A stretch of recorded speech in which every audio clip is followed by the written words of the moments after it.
Hello everyone, मेरा नाम है अभिषेक श्रीवास्तव और अभी हम खड़े हैं डिफेंस एम्पायर के ब्लॉक में, जहां पे आपको 26,000 से लेकर 28,000 रुपये गज की ज़मीनें मिलेंगी। आप यहां की कनेक्टिविटी मैप एनिमेशन की वजह से समझ सकते हो। ये रहा हमारा ब्लॉक, जहां से आप लेफ्ट जाओगे बूढ़ा रोड, जिसपे कि आपके 2 हॉस्पिटल और 3 स्कूल हैं।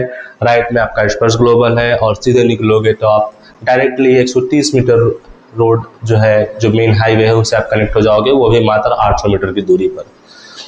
4.5 किलोमीटर की दूरी पर आपका मेट्रो है। 2 किलोमीटर की दूरी पर आपका दादरी का रेलवे स्टेशन और बस स्टैंड है।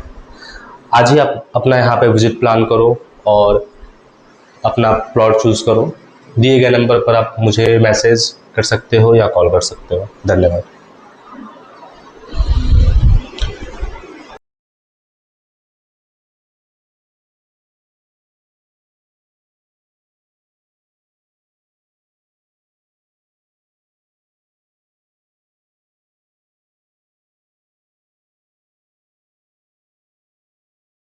और अभी हम